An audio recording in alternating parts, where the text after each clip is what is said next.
안녕하세요. 뉴스카페 김선영입니다. 금호 아시아나 그룹이 제출한 이 자국 계획을 채권단이 퇴짜를 놨고 그리고 또 금융당국에서도 부정적인 반응을 보이면서 이 박상국 전 회장이 사면 초과에 빠졌었습니다. 주말 사이에 아주 긴급하게 돌아가고 있는 그 상황인데요. 현재 긴급 이사회가 진행이 되고 있습니다. 최후의 보루였던 아시아나 항공을 매각할 것으로 보입니다. 금호 아시아나 그룹, 금호그룹 과연 앞으로 향배가 어떻게 될지, 이 아시아나 항공은 누구의 손에 쥐어질지 알아보도록 하겠습니다. 자, 그리고 주말 사이에 G20 회의와 IMF 세계은행 춘계 회의가 있었습니다. 워싱턴에서 진행이 됐는데요. 특히나 여기서 주목할 부분은 홍남기 경제부총리가 처음으로 해외 출장을 가면서 국제 무대에 데뷔전을 치렀습니다. 어려워진 한국 경제를 좀 그 우려를 불식시킬 수 있는 그런 행보가 많이 좀 주목을 받았는데요. 어떻게 좀 평가를 해볼 수 있을지 알아보겠습니다. 자, 오늘도 뉴스카페는 퀴즈와 함께 여러분께 드리는 선물을 준비하고 있습니다. 끝까지 채널 고정해 주시길 바랍니다. 뉴스카페 지금부터 시작합니다.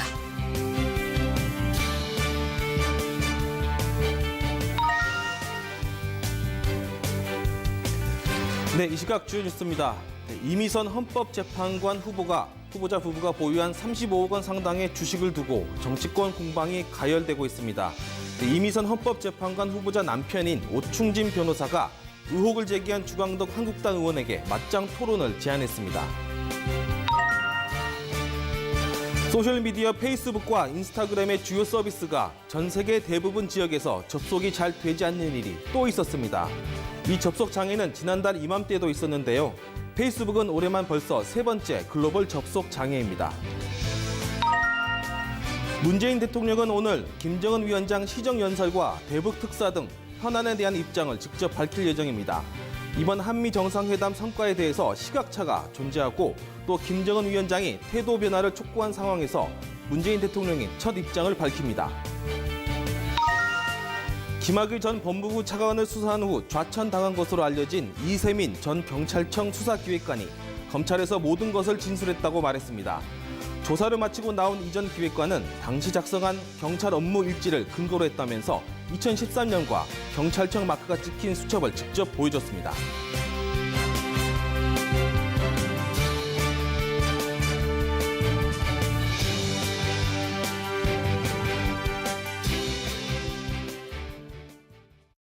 네, 주요 뉴스를 재구성해 보는 시간입니다. 오늘 뉴스토마토 산업부 최명석 부장과 함께하죠. 최 부장님 안녕하세요. 네, 오늘의 이슈 확인해 보겠습니다. 위기의 금호, 결국 아시아나 날개 접나. 유동성 위기에 빠진 금호 아시아나 그룹이 결국 채권단의 의도대로 주력 계열사인 아시아나 항공을 매각하게 됩니다. 결국 백기를 든 셈이 되는데요. 이 내용들 자세하게 짚어보겠습니다. 오늘 또 가장 또 뜨거운 이슈이기도 하네요. 자, 최 부장님, 결국에 정말 최후의 보루라고 생각을 했는데 3년간은 보장해주면 나중에 3년 후에 이 유동성 위기가 안 잡히면 이제 매각하겠다라고 했던 이 아시아나 항공을 매각을 하게 됩니다. 여기 이제 지금 진행이 되고 있어요, 이사회. 어느 정도 좀 합의가 좀 되고 있는 건가요? 예, 그 지금 진행을 하고 네. 있고요. 그 이사회가 원래는 그 채권단 협회 회의하고 10시부터 이제 채권단 협의까지 마치고 난 다음에 금호산업에 이제 그 이사회가 열리기로 했는데 지금 열린 것으로 일단 파악은 되고요. 네. 아무튼 안건이 어느 정도 올라갔는지 그거에 대해서는 비공개인 거죠, 지금? 다 비공개인 네. 거죠. 아마 지금 산업은행 쪽에 좀 문의를 해보니 그쪽에서 네. 뭔가를 굉장히 빠르게 준비를 하고 있는 그런 상황인 걸 보면은 아마 오후쯤에는 어떤 윤곽이 좀 나타나지 않을까, 결과가 나타나지 않을까 합니다. 네. 뭐 아직까지 뭐 이제 딜이라는 게 항상 마지막까지 사이닝을 하거나 뭐 최종적인 결정을 할 때까지 모르긴 하는데 지금 봐서는 일단 어제 뭐 저녁 때까지 이제 물어보니 채권단에도 물어봤고 금호 쪽에도 어느 정도 물어보니 이제 그 방향으로 가는 건 옳다라고 생각한 걸 봐서는 마지막으로 할 수 있는 건 이제 금호가 아시아나 항공을 내놓으면서 네. 어떤 거를 좀 더 가져갈 수 있고 그다음에 채권단은 또 어느 정도의 그 의도된 대로 그 채권단이 원하는 의도대로 가져갈 수 있는가 그런 마지막 세부 협상이 계속 이제 좀 진행이 되고 있는 걸로 그렇게 파악이 되고 있습니다. 네. 사실 그동안에도 뭐 이 업계에서도 아직 뭐 박상구 회장이 정신을 못 차렸다라는 말도 나왔어요. 아시아나항공을 가지고 있으려고 했기 때문에. 그런데 이 결국에는 이제 매각을 하는 방향으로 좀 되는 건데 그 이유가 뭐예요? 가장 중요한 거는 지금 그 금호 그 아시아나 그룹에서 그 가장 그 매출이 큰 업체 계열사가 아무래도 아시아나항공이고요. 네. 전체 그룹 매출 한 11조 원 되는데 6조 원을 지금 책임을 지고 네. 있거든요. 그리고 거기서 가장 많은 또 수익이 나고 있고 그 안정적인 수익을 나고 있는데 그런 수익이 나는 부분을 보통 이제 그 그룹에 있는 모든 계열사들이 워낙 그 나머지는 좀 덩치가 작다 보니까 전체적으로 그룹화할 수 있는 모든 그 재원이나 이런 예산을 그쪽 아시아나에서 많이 네. 가져왔고 그런 거기 있었기 때문에 박상구 회장으로 보면은 그 아무래도 그거를 아시아나항공을 뺀다는 거는 그 그룹의 절반 이상을 내주는 격이 네. 되니까 그리고 마지막으로 어쨌건 뭐 형님들 두 형님들과 같이 이뤄낸 그 아시아나항공이긴 하지만 마지막으로 또 이 아시아나항공을 지금까지 키워온 데가 상당히 큰 몫을 차지한 역할을 하신 분이 박상구 회장님이시거든요. 전 회장님이신데 아무래도 그 바로 놓기가 많이 그 적이 있었을 것 같고 애착이 있었을 것 같고 또 그 미련을 못 버렸던 게 내가 어떻게 보면 그 미련을 못 버린 게 지금 이 상황을 더 벌어지게 만든 원인이 아닌가 그렇게 생각도 해봅니다. 근데 주말 사이에 이제 긴박하게 돌아간 거잖아요. 네. 절대 아시아나항공은 이제 매각에 대한 설이 또 나왔었지만 사실 무근이다라고 네. 계속 얘기를 했었고, 네. 근데 이게 갑자기 이제 입장을 바뀌게 된 계기, 뭐 이게 정말 깜짝 카드가 이거 하나였을 텐데 이걸 내놓은 그 이유 좀 궁금해요. 근데 항상 딜이라는 건 M&A나 뭐 이런 마찬가지지만 그 채권단과 이런 자구안과의 어떤 딜을 할 때는 항상 여러 가지 카드를 놓고 플랜 A에서 뭐 D, C, 뭐 네. E까지 이렇게 준비해 놓고 서로가 처음 맞닿았을 때 서로 이제 그 내놓는 카드를 보고 서로가 이제 또 깼다가 안 된다고 뒤집어졌다가 하는 경우가 많이 있거든요. 보면 이제 아시아나항공도 이번에는 아시아나그룹에서도 어느 정도는 최후의 마지막 수단으로는 그거를 할 수가 그런 카드를 갖고 있을 수밖에 없는 뭐 지금 당장 뭐 유동성이 너무 안 되니까요. 네. 그룹이 무너질 수도 있는데 그룹을 무너질 수는 없으니까 그 카드도 몇 개는 가지고 있었다고 생각을 합니다. 근데 처음부터 바로 큰 카드를 내놓을 수는 없는 거니까요. 그걸 보통 이제 채권단과 어느 정도 협의를 거친 다음에 이렇게 좀 하려고 했던 것 같아요. 그냥 이거는 뭐 아시아나의 입장은 아니고 네. 여태까지 제가 이제 M&A 딜이나 이런 걸 봤을 때 이번에 근데 이번 카드를 좀 이제 어떤 여론전과 이런 걸로 좀 가져가면서 이렇게 유리하게 가져가고 싶었는데 의외로 채권단이 굉장히 세게 나왔어요. 다음날 바로 거부를 얘기를 하고 또 금융위원장까지 나서서 책임이 굉장히 네. 불만스럽다라는 내용을 직접 경영의 발언을 책임을 하시니까 이제 박상구 회장한테 아예 맞습니다. 뒀죠. 이분이 뭐 금호 산업 200억 주고 5천억 달라는 건 너무하지 네, 않느냐. 맞습니다. 네. 그러니까 그게 어떻게 보면은 이게 지금 어떻게 보면은 박상구 회장이 굉장히 경영 소환이 좋았고 많은 위기 때도 이렇게 겪어 넘어가긴 했는데 그런 과정을 거칠 때마다 항상 채권단이 항상 약간 좀 카운터파트가 안 된다는 그런 좀 좀 불쾌감을 느끼는 그런 방향으로 많이 돼 있었거든요.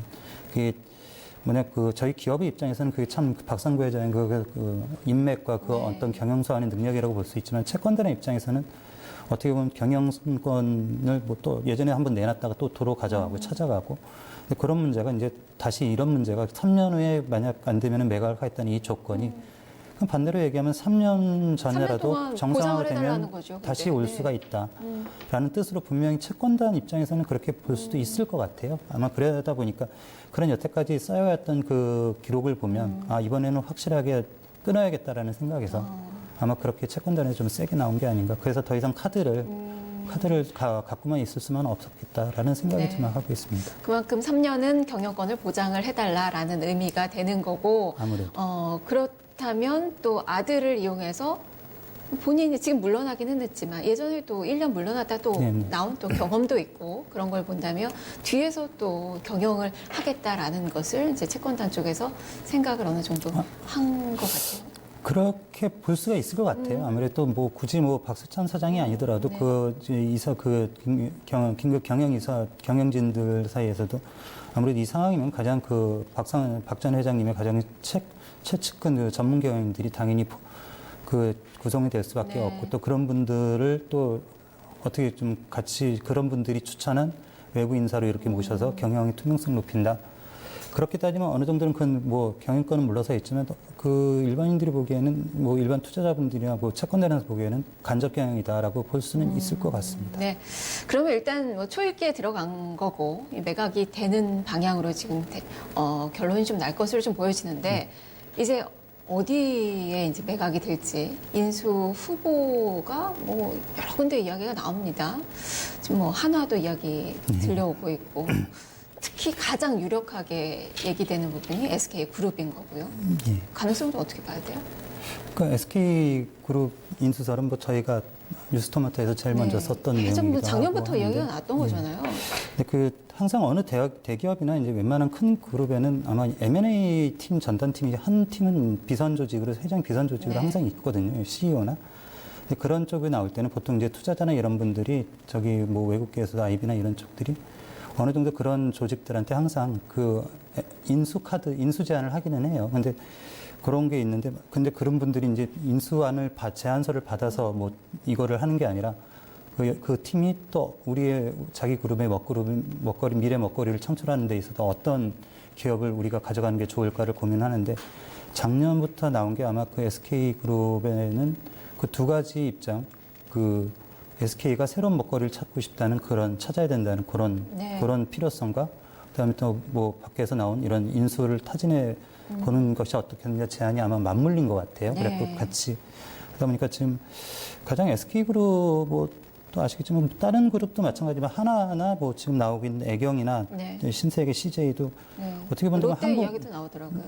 롯데도 이야기가 나오고 네. 있는데 어느 기업이건 뭐 다 하면은 시너지를 낼 수 있는 이 기업들은 전부 다 각종 특징들이 다 있기 때문에 그 주력 사업하고 이제 같이 엮으면 시너지를 네. 낼 수 있는 방향은 분명히 있는데 아마 그러다 보니 그 애경 같은 경우는 뭐 LCC 최초로 이제 그 국제항공사를 인수하는 또 사례가 될 수도 있고요. 네. 의지도 분명히 있다면은 할 수가 있겠고 그다음 뭐 여러 가지가 있으니까 그 기업들이 아무래도 물망이 오르는 게 아닌가 그렇게 생각을 하고 있습니다. 근데 항공업이 상당히 좀 규제가 강한 업종이라서 이게 또 인수해서도 이제 가시밭길이 될 수도 있거든요. 그래서 네. 지금 항공업이라는 좀 특성이잖아요. 운수업이라는 네. 건 어디 가나 특성인데 그러다 보니까 오히려 아시아나항공이라는 매물이 굉장히 매력적인 매물이죠. 그런 전문가들이 다 아직까지 남아있고 또 규제 산업에 대한 이런 대응을 할 수 있는 인맥을 갖추고 있고 또 조직을 갖추고 있고 또 그렇게 해왔고 그 운항 경험뿐만 아니라 규제에 어떻게 대응하고 거기에 맞춰서 사업 활동을 할 수 있냐. 이런 게 따진다 보면 사실 그렇게 따지면 굉장히 많은 그 기업들이 만약 사모펀드도 마찬가지고 심지어 외국 기업도 충분히 볼 수 있을 것 같아요.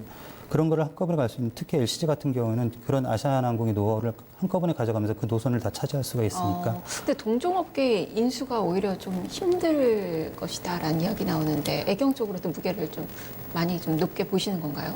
애경 그룹이 만약 의지가 있다 그러면 충분히 가능하다고 합니다. 가장 이제 또 한 가지 말씀드리려는 건 이게 제가 맞다면 모르겠는데 항공사마다 각자 서비스에 대한 그런 특성들이 다 있고 사업의 특성, 영위해가는 그런 영업의 특성들이 다 있거든요. 네.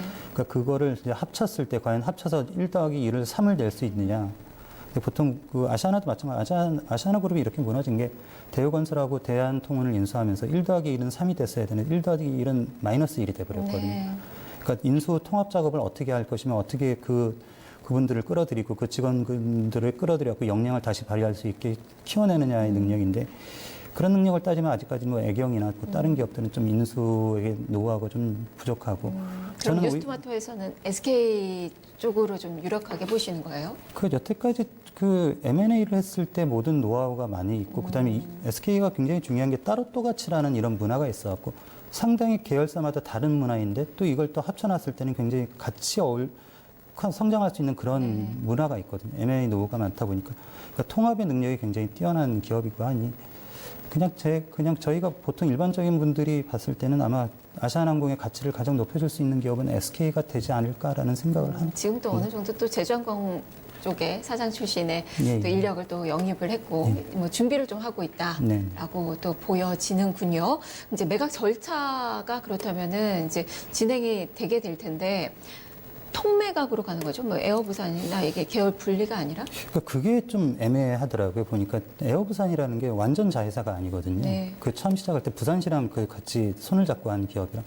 제주항공도 마찬가지로 제주도 어느 정도의 그 뭐 지분은 다 거의 애경에서 투자를 했지만 제주도에 기반을 두고 있어갖고 그런 제주도에 본 여러 가지 이제 그 협력 관계가 있기 때문에 그런데 그 에어부산 같은 경우에는 부산시가 지금도 지분을 좀 갖고 있거든요. 그 다음에 또 경영 뭐 다 하고 있지만 그런 웬만한 관리급에도 부산시에서 이렇게 얘기하는 그런 분들도 계시는데 지금 아시아나항공이만 매각이 된다고 했을 때 물론 다 가져가면 좋긴 하겠지만 근데 에어부산 내에서도 만약 그렇게 안 되고 아시아나만 빠져가고 자기네들은 아주 지금 그룹에 남아 있을 때 지금 부산 경제가 굉장히 어렵잖아요. 근데 뭐 지금 뭐 한진중공업도 그렇고 부산 르노삼성도 그렇고 굉장히 큰 제조업들이 망하고 있는데 그나마 지금 지역 경제를 대표하고 있는 또 지역명을 쓰는 이런 항공사가 계속 부실 기업이라고 낙인 찍힌 금호그룹에 남아 있다는 거를 부산시에서 어느 정도 별로 이렇게 쏙 좋아지는 것 같지는 않더라고요. 오히려 새 주인을 찾아주는 게 같이 못 넘어갈 바에는 새 주인을 찾아줬으면 하는 그래야지 오히려 더 많은 가치를 받을 수 있다. 그런 얘기가 좀 나오고 있습니다. 일단 지켜봐야 될 것 같네요. 그리고 이제 가장 고민되는 부분이 3세 경영이 될 텐데 박세창 사장이 사실 경험이 많이 없고 지금 이렇게 뭐 매각되게 된다면 지분도 별로 없고 경영이 좀 위태로울 것 같은데 3세 경영 가능한 건가요? 그러니까 박세창 회장이 지난번에 뭐 조그마한 계열사도 했지만 이제 IDT 사장이 되면서 이제 그 IPO를 하면서 굉장히 경영적인 능력을 높였는데 뭐 지금 올해가 이제 45이 됐으니까 그렇게 나이가 적은 편은 아니거든요. 네. 어느 정도 이제 그 CEO 경영을 할 수 있는 그런 정도의 수준은 됐다고 생각을 하는데 지금 IDT라는 아시아나 IDT가 약간 SI 성격의 업체거든요.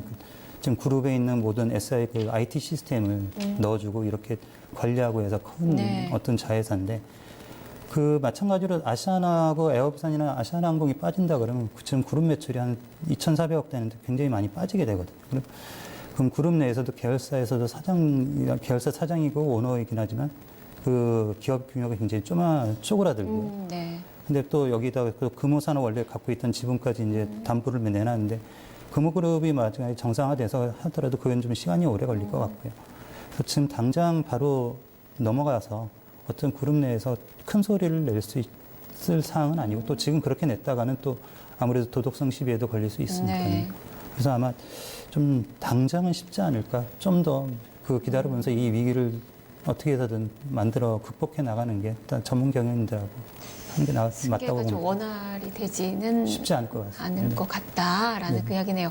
자, 그러면 이제 금호 그룹이 되죠. 아시아나 떼내면. 이제는 정말 중견 기업으로 많이 이제 외형이 쪼그라들게 될 것 같은데 앞으로의 그 움직임 그리고 이제 과제들도 좀 있을 텐데 좀 정리를 해주세요. 그래서 결국에는 창업주 시대 금호그룹으로 거의 다시 돌아가는 경우가 되거든요. 그러니까 어떻게 본다면 박상구 회장이라는 분이 전임 형님들하고 이렇게 좀 보필하면서 굉장히 금호그룹의 아시아나라는 이름을 집어넣고 굉장히 네. 키웠고 근데 가장 중요한 거는 그분이 이제 그렇게 키워나왔고 하는데 당신이 이렇게 시작을 하셨을 때 아무래도 옛날 생각 그 옛날에 그 사세를 하나를 M&A에서 그 당시에 또 마침 또 대우건설 인수전을 할 때가 굉장히 M&A가 크게 부각이 됐어. 그렇게 하지 않으면 클 수가 없다. 그런 얘기가 있었거든요. 그런 상황에서 아마 외형을 키울 수 있는 새로운 방법은 아시아나는 어쨌건 사업권을 따내서 키웠지만 당신은 박 회장님께서는 단기간에 사세를 키울 수 있는 건 M&A다. 네. 그러면서 굉장히 욕심을 많이 내셨는데 결국엔 이분이 그 당시엔 뭐 재계 7위까지 영광적인 자리까지 갔지만 지금은 이제 이번에 다 떨어지고 나면 거의 60위권 떨어지고 거기다가 또 동생분 박창구 회장께서 또 헤어졌던 저 결별을 해서 이제 유학까지 떨어뜨렸고 결국에는 남은 게 이제 고속 저 건설 그다음에 아까 말씀드린 대로 그 IDT 이런 SI 업체 남으니까 굉장히 쪼그라들 것 같아요. 네. 예전같이 사세를 다시 올라서기는 쉽지 않을 것 같고 근데 지금 상황에서는 뭐 안정적으로 그 수준은 갈 수 있겠지만 특별한 이슈가 없다 그러면 안정적인데 결국에는 이제 만약 박수찬 회장이 오히려 지금부터 열심히 준비를 해서 나 후에 이렇게 줄어든 금호 그룹을 다시 일으킬 수 있는 역량을 키워낸다면 그때부터는 정말로 제대로 승기가 또 될 수 있고 뭐 투자자들은 오너냐 아니냐를 떠나고 일단은 그 기업의 가치를 올려주는 걸 굉장히 중요하게 생각하는 거니까요. 나중에 이제 그 박수창 회장이 어떻게 하느냐가 굉장히 중요한 금호그룹의 장래를 결정할 것 같습니다. 일단은 뭐 지방 건설사 운수업체를 가진 이제 중소기업으로 이제는 좀 많이 좀 바뀔 것 같다라는 그 생각이 드네요. 자, 말씀 잘 들었습니다. 네, 이렇게 최명석 부장과 함께 살펴봤습니다. 지금 금호 아시아나그룹은 박상구 회장의 결정만이 좀 남은 상황인 것 같네요. 이사회가 진행이 되고 있는데요. 그동안 금호 아시아나, 뭐 대우건설, 뭐 대한통운, 금호 타이어도 있었고, 금호 생명도 있었고, 여러 가지 그 회사를 떠나보낸 이 박상구 회장이 오늘 또 어떻게 결정을 내릴지 오후에 또 결과가 나올 것 같아서 이 부분 챙겨 보셔야 될 것 같습니다. 뉴스를 재구성해 봤습니다.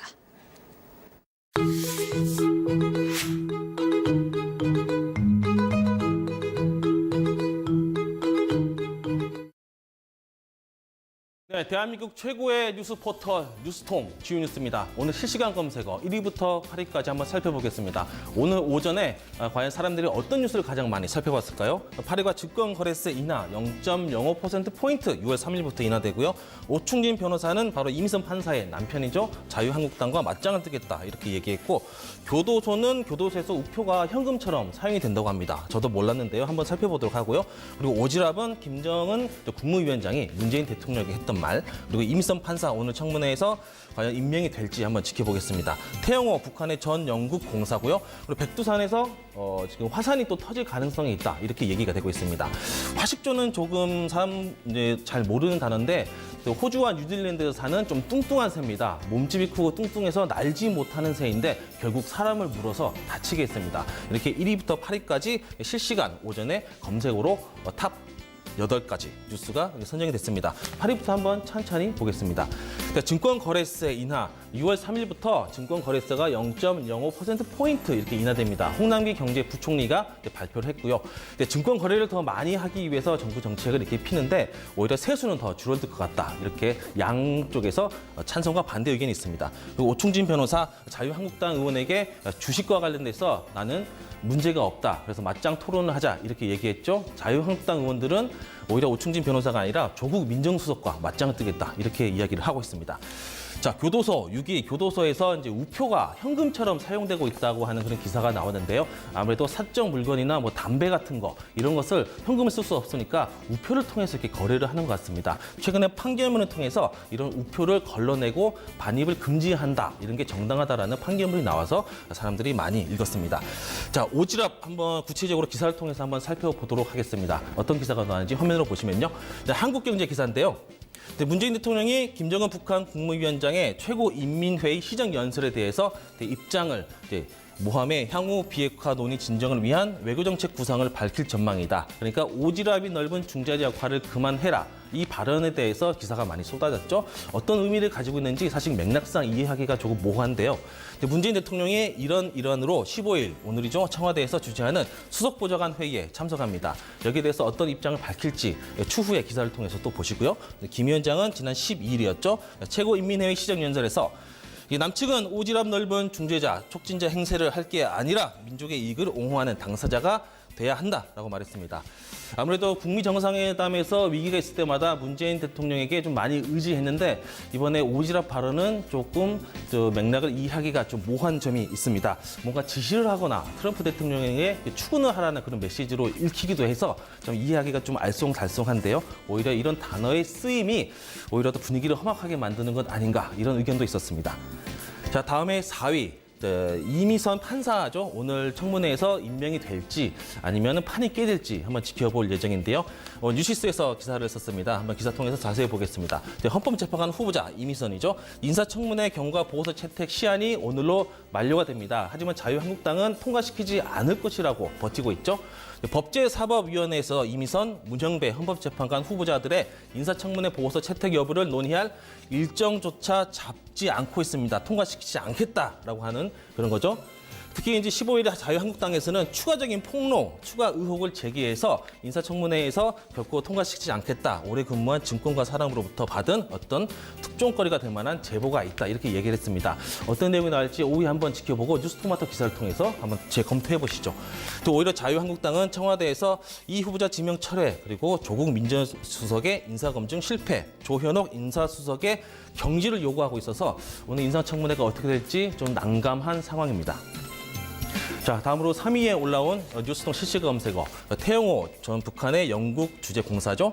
그리고 2위는 백두산입니다. 백두산이 휴화산이라서 언제 화산이 폭발할지 모른다라고 하는 의견이 예전부터 많았는데요. 요즘 들어서 그런 조짐이 점차 커지고 있다고 해서 걱정이 되고 있습니다. 백두산 같은 경우에도 마찬가지로 뉴시스에서 기사를 썼는데요. 한번 보겠습니다. 자, 백두산 천지를 중심으로 해서 화산과 지진, 가스, 지각 변형 등 심각한 화산 분화 징후가 나타나고 있다고 합니다. 근 10년 동안 쭉 살펴보니까 백두산에서 천지 근방에서 이제 화산 지진이 3,000여 회 이상 일어나고 지각 변동의 어떤 그런 변화가 나타나고 있는데요. 이는 심각한 화산 분화의 징후로 나타나고 있다고 볼 수가 있고요. 또 우리나라 학계에서 오청환 교수를 비롯한 여러 백두산 학계에서 이런 내용들을 분석하고 세미나를 가졌는데 만약에 백두산에 화산이 폭발하게 된다면은 그 인방, 북한의 경제적인 그리고 사회적 피해와 인명 손실이 상당할 것이다. 이런 부분에 있어서 긴급하게 대응을 해야 되지 않겠느냐. 여기에 대해서 학계의 움직임이 있었습니다. 특히 이제 백두산 같은 경우는 지금 남북 관계가 좀 많이 경색이 돼서 남과 북이 공동으로 좀 방안을 모색할 방법이 있는데 최근에 이제 민간 교류 이렇게 물꼬를 터서 이런 문제를 좀 해결한다면 앞으로 남북 관계 그리고 북미 간의 그런 문제들도 차근차근 해결이 되지 않을까 이렇게 생각이 됩니다. 1위 같은 경우는 이제 그 호주와 뉴질랜드에서 논란이 됐었던 화식조 이렇게 해서 1위부터 8위까지 뉴스통 실시간 검색어를 살펴봤습니다. 대한민국 최고 뉴스 포털 뉴스통 실시간 검색어 여기서 마치겠습니다.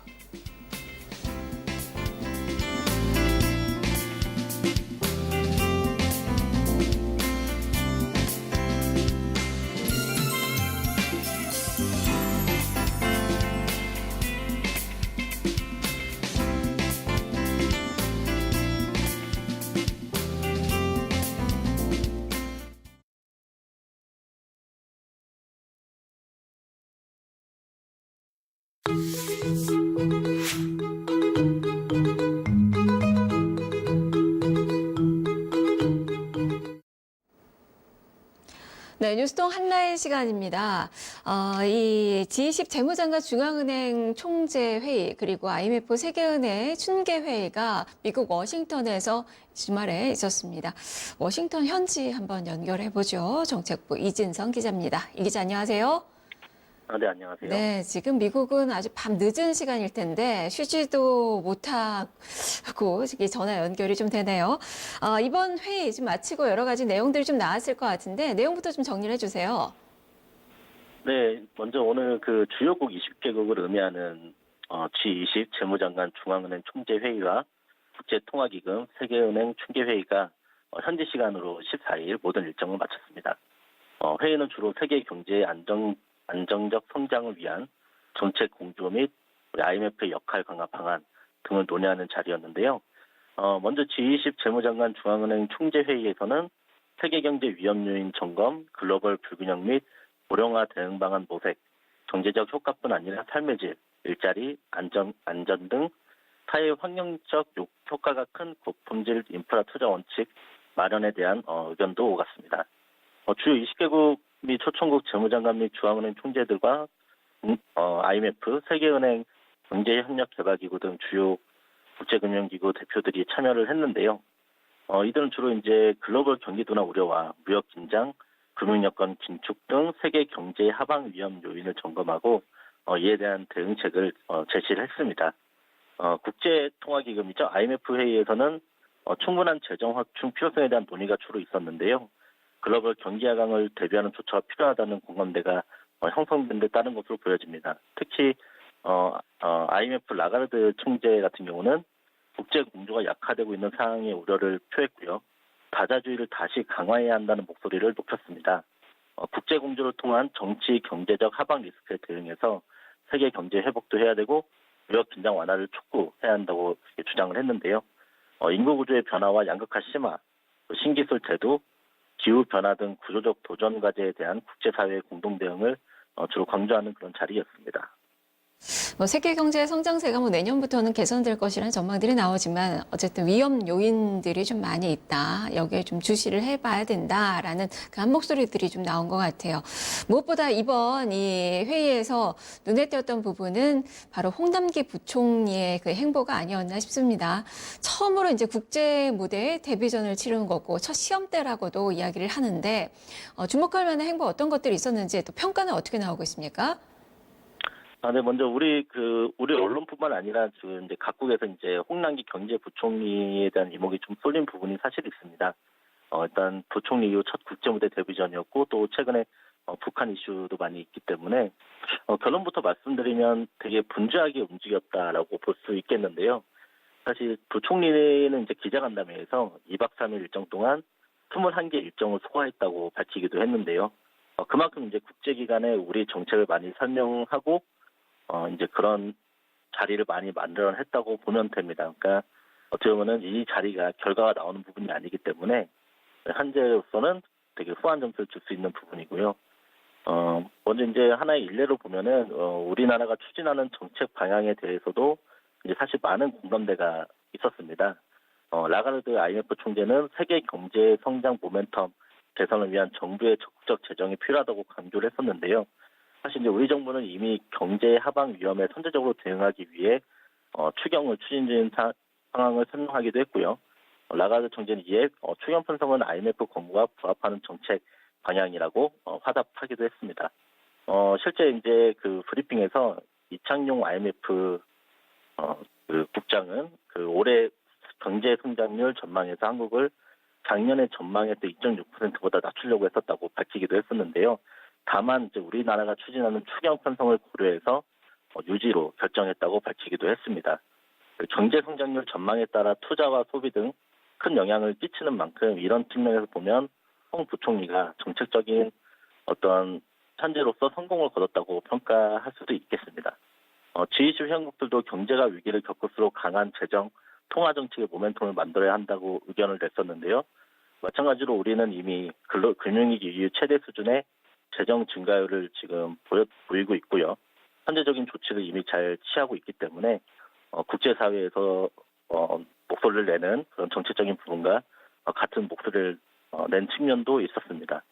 홍 부총리는 사실 이날 공식 회의뿐 아니라 미국, 중국, 독일, 스위스 재무장관, IMF, 세계은행, 유럽부흥개발은행, 미주개발은행 등 4대 국제기구 총재와 무디스 등 3대 국제 신용평가사의 면담 등도 진행을 했습니다. 이 자리에서 이제 위에 언급했던 그런 우리나라 정책을 충분히 잘 설명하고 이제 우리 대한민국의 어떤 경제를 판단할 때 중요한 잣대가 될 수 있을 거라고 그렇게 보여집니다. 앞으로 홍 부총리는 성과는 이제 미 상무부가 제출한 자동차 안보 영향 조사 보고서와 관련해 한국이 관세 부과 대상에서 최종 제외되느냐 여부를 이제 먼저 보게 될 텐데요.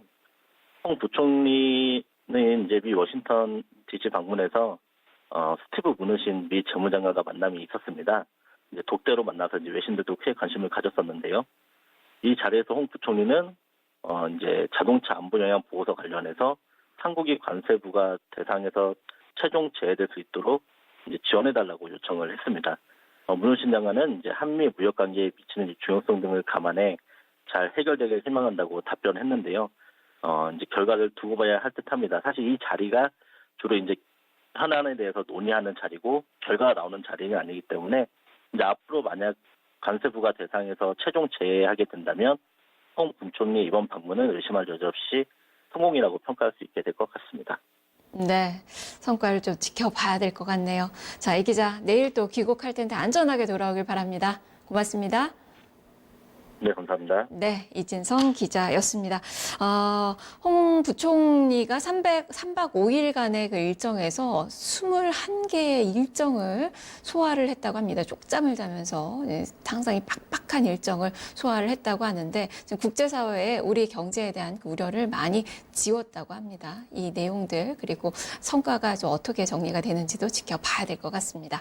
자, 그리고 앞서서 우리 재구성에서 살펴왔던 금호 아시아나 그룹의 이 매각 관련돼서 지금 속보 전해지고 있습니다. 금호 아시아나그룹이 아시아나항공 매각을 결정했다라는 속보 지금 나오고 있어서요. 이 내용도 체크를 해보셔야 될 것 같네요. 뉴스통 한라인이었습니다.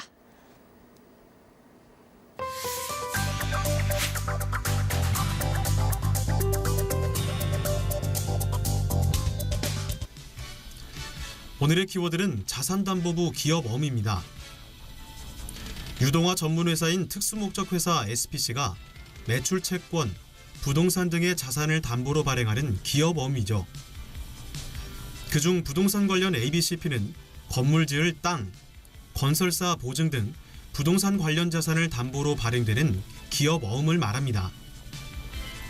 ABCP를 발행하기 위해서는 일단 SPC가 금융위원회에 ABCP 발행 계획을 등록해야 하고 자산 보유자가 SPC의 자산을 양도하면 신용평가회사가 SPC가 발행하는 유동화 증권에 대해 평가 등급을 부여하게 됩니다.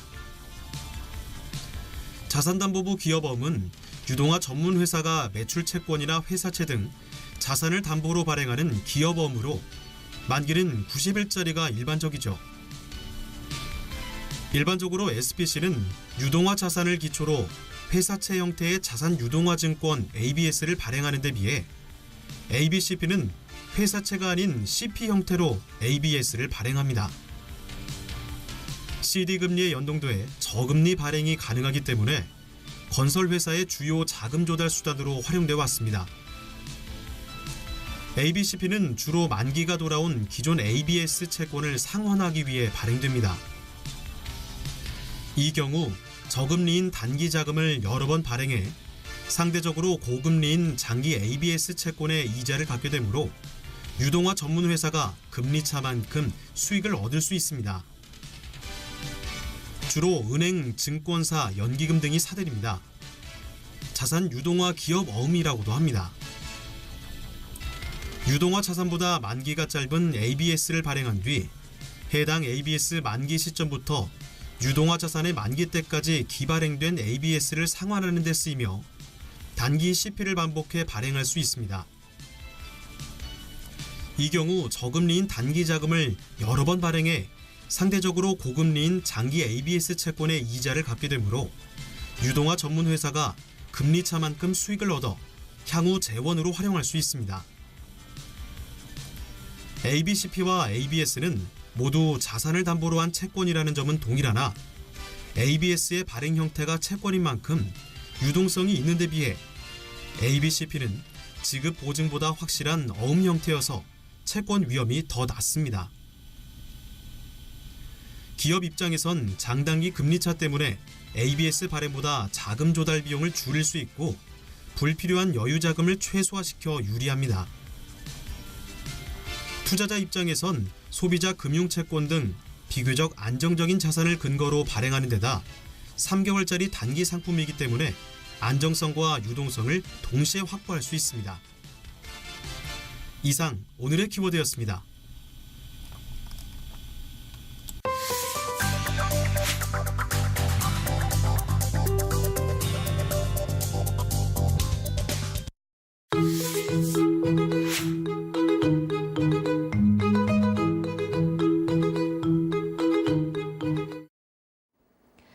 토크합니다 시간입니다. 오늘은 조성목 서민금융연구 원장 겸 FPSB 부회장님 이 자리에 모셨습니다. 안녕하세요. 안녕하세요. 네, 원래 화요일에 남자신데 오늘도 또 월요일에 또 하루 빨리 뵙습니다. 그만큼 오늘도 지난주에 이어서 이제 중요한 내용을 좀 말씀을 해 주실 텐데 지난주에 바로 개인 워크아웃, 개인 회생 이렇게 채무조정 제도에 대해서 알아봤어요. 네. 그것부터 좀 연결되는 사안이니까 좀 복습을 좀 하고 그렇습니다. 가죠. 네. 제가 채무를 갖고 있는 분들한테 가장 중요하다고 생각하는 내용이기 때문에 네. 좀 강조해서 꼭 말씀드리고 싶은 내용입니다. 채무 조정 제도에는 크게 두 가지가 있는데 민간 차원에서 협약에 의해서 하는 거하고 네. 그리고 이제 법적 그렇죠. 제도를 통해서 하는 게 있습니다. 네. 그래서 민간 채무 조정은 개별 금융기관별로 이렇게 조정을 해주는 거고요. 네. 그 다음에 이제 신용회복위원회에 개인 워크아웃이 있습니다. 법상 신용회복지원제도로는 이제 그 개인 희생하고 파산 제도가 있습니다. 네. 근데 이 두 가지는 기본적으로 그 최저 생계비 이상의 그 소득이 있어야 됩니다. 예를 들어 2인 가족이다 그러면은 이제 뭐 170만 원 정도의 네. 소득이 있는 분. 그러니까 열심히 일하는 분한테 그만큼 이제 그 채무 조정을 해서 경감을 시켜드리겠다 이런 게 해석하면 되고요. 네.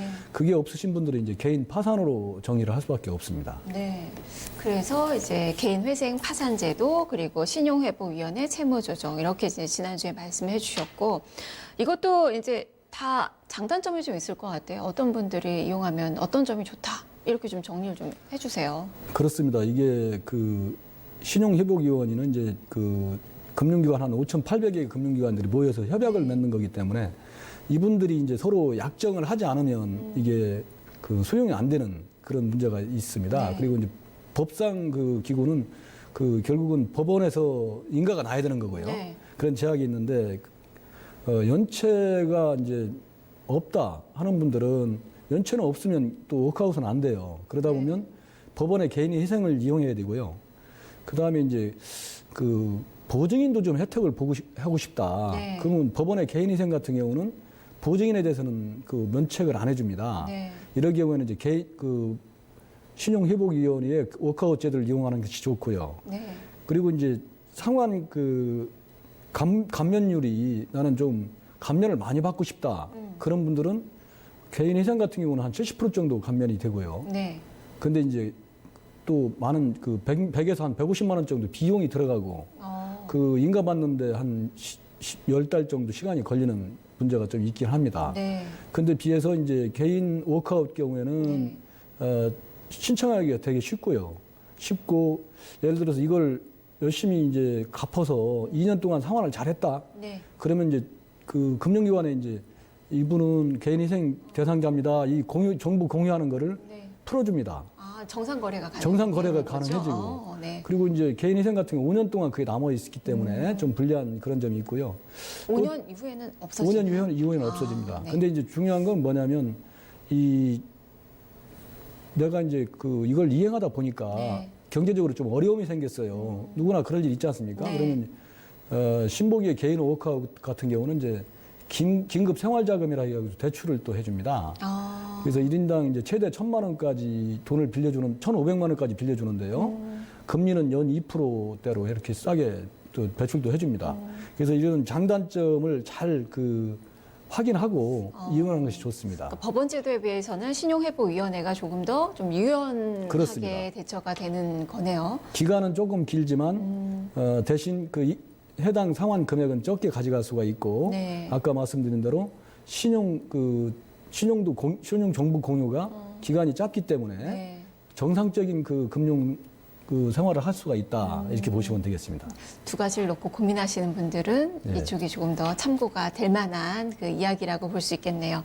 이런 제도를 이용하려면 기본적으로 이제 내 부채가 어디에 있고 이런 것들을 알아야 되는데 너무 뭐 빌린 지도 오래됐고 또 잊혀졌던 그런 뭐 채무들도 좀 많이 있을 것 같아요. 이걸 알 수 있는 방법이 있을까요?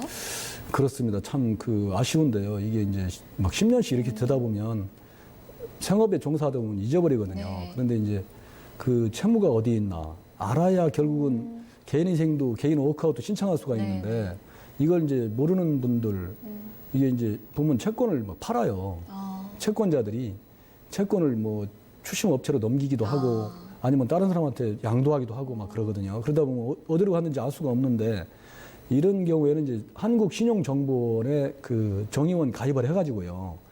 크레딧 포유에서 그 신용정보 공동전산망에 등록된 그런 각 금융기관별 그 채무 현황, 어디에 얼마 빚이 있다는 거 하고 다 나오는군요. 이 채무가 어떻게 이동됐는지 네. A에서 B로, B에서 C로 이동 된 그 내역이 다 나옵니다. 네. 그 마지막에 이제 그 소유자를 알아가지고 그 채권자를 대상으로 이제 법원에 개인희생도 신청하고 네. 워크아웃도 신청하고 이렇게 하는 겁니다.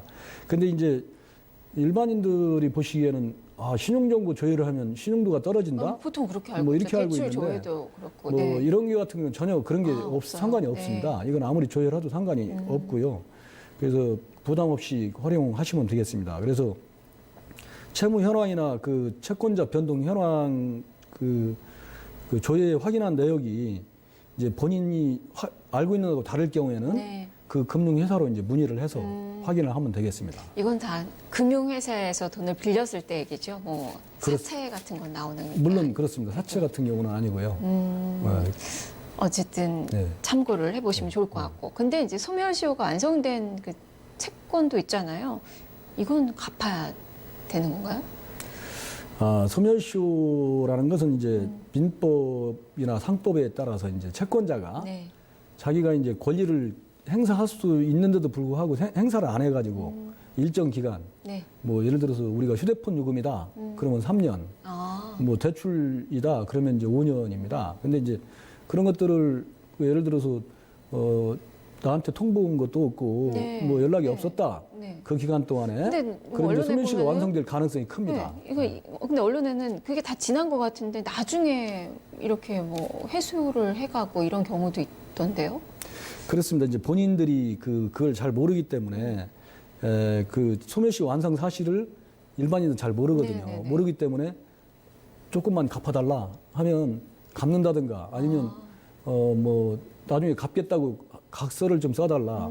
각서를 써주면 그 소멸시효가 다시 시작됩니다. 아, 연장이 되는. 연장이 돼버립니다. 그래서 가장 그 중요한 것은 그 채무자가 소멸시효 완성 사실을 확인하기 전에는 일부만 갚아라, 뭐 면제해주겠다 이런 말에 유혹에 넘어가서는 안 되고요. 아, 정확하게 소멸시효 완성 여부를 확인하고 대응하는 것이 좋습니다. 아, 그러면은 이제 소멸시효 완성이 이제 확인됐으면 이거는 뭐 갚는 거는 거절을 하면 안 갚아도 되는. 뭐 물론 내가 돈이 있어서 갚는 걸 뭐라 하지는 않습니다. 네네. 법원에서도. 네, 법적으로 네, 안 갚아도 예, 되는. 근데 이제 안 갚을 수 있는 권한도 있다는 거죠. 그래서 소멸시효가 완성되고 확인됐을 때는 구도나 서면으로 소멸시효가 완성됐으니 갚지 않겠다 이렇게 통보를 하면 되고요. 그다음에 법원으로부터 이제 지급 명령을 받은 경우도 있어요. 법원에서도 이제 소멸시효 완성됐는지 안 됐는지 모르잖아요. 아, 모르고 이걸 예를 보내나요? 들어서 본인한테 통보를 했는지 안 했는지까지 다 법원에 조사할 수는 없으니까 네. 뭐 그런 게 이제 지급 명령 같은 게 떨어졌을 경우에도 채권 양도 통지서를 받은 경우하고 똑같이 그 채권자라든가 채무자 뭐 채무 그 금액이 맞는지 네. 이런 것들을 잘 확인해 가지고 소멸시효 완성 여부를 확인해야 됩니다. 다 그래갖고 이제 따져봐야 되겠네요. 이 소멸시효가 완성이 됐을 때는 이게 소액이라도 변제하면 그 전에는 다시 안 부활이 됩니다. 된다는 그래서 걸. 네. 지급 명령을 받아서 소멸시효 완성됐다 그랬을 경우에는 2주 이내에 이의 신청을 해야 됩니다. 저는 이 소멸시효 완성됐기 때문에 못 갚겠습니다 하고 이의 신청을 하면 됩니다. 알겠습니다. 오늘도 또 귀한 또 정보를 주셨네요. 말씀 잘 들었습니다. 감사합니다. 네, 조성록 서민금융연구원장 만나봤습니다. 여기서 퀴즈 시간 갖겠습니다. 먼저 이 금요일에 정답부터 공개를 해드릴게요. 인사청문회였습니다. 오선규님 축하드립니다. 선물 보내드릴게요. 자, 오늘의 문제 드리죠. 권리자가 재산권을 일정 기간 동안 행사하지 않을 경우 그 권리를 박탈하는 제도는 무엇일까요? 라는 문제입니다. 자, 오늘 톡합니다에서 이야기가 됐던 그 정답 아시는 분들은 뉴스토마토 유튜브 페이지에 오셔서 먼저 구독하시고요. 지금 현재 방송되고 있는 스트리밍 화면이 있습니다. 여기에 정답을 댓글로 남겨주세요. 정답 남기실 때는 메일 주소 함께 남겨주셔야 선물 보내드릴 수 있습니다. 여러분의 많은 참여 기다리고 있겠습니다. 톡합니다 함께 하셨습니다.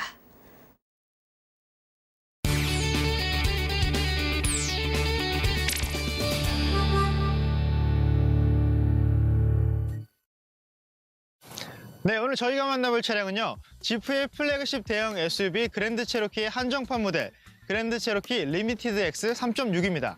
네, 이 지프는 또 SUV 하면 생각나는 대표 브랜드들 중 하나인데요. 이 지프의 플래그십 모델 그리고 한정판이라고 하니 정말 어떤 차량일지 기대가 됩니다. 네, 이 그랜드 체로키라고 하면 지난 1992년 첫 출시 이후 4세대에 이르기까지 전 세계 총 600만 대 이상의 누적 판매를 기록한 지프의 대표 모델 중 하나인데요.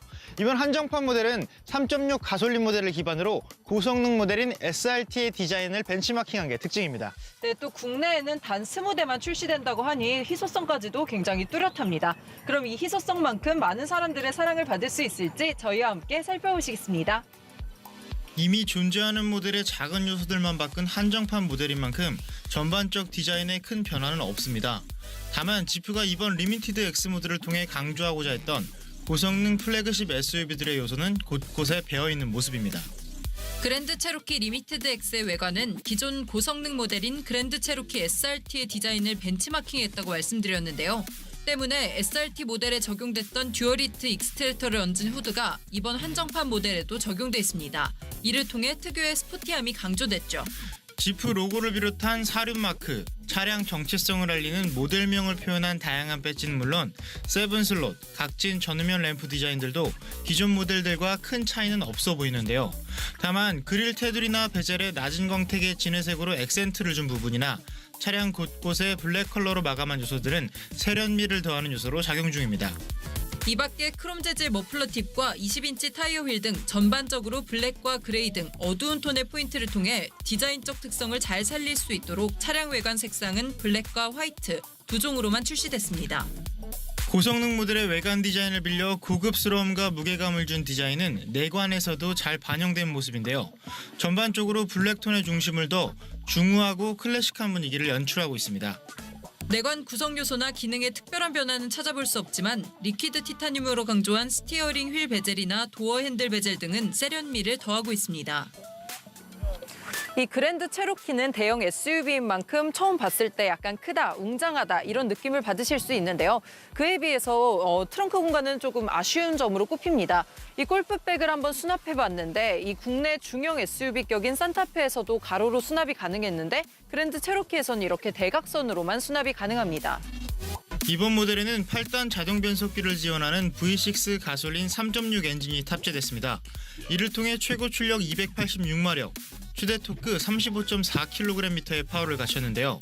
디자인에 영감을 준 고성능 SRT 모델의 경우 474마력의 힘을 낼 수 있는 6.4L V8 엔진이 탑재됐던 것과는 차이가 있습니다. 물론 디자인적 요소를 빌려왔던 것만큼 동력 성능이 같지 않다는 게 단점으로 작용할 수는 없겠죠. 여기에 쿼드라트랙2 사륜 시스템과 주행 환경에 따라 5가지 주행 모드를 선택할 수 있는 셀렉터 레인 지형 설정 시스템이 조화를 이뤄 다양한 환경에서 안정감 있게 주행할 수 있도록 지원합니다. 연비는 리터당 도심 6.9, 고속도로 9.5, 복합 7.9km/L의 연비를 갖추고 있습니다. 디젤 모델 중심의 대형 SUV 라인업 중 가솔린 모델 특유의 매력을 느낄 수 있다는 점에서 연비는 어쩔 수 없이 내줘야 되는 부분이긴 한 것 같습니다.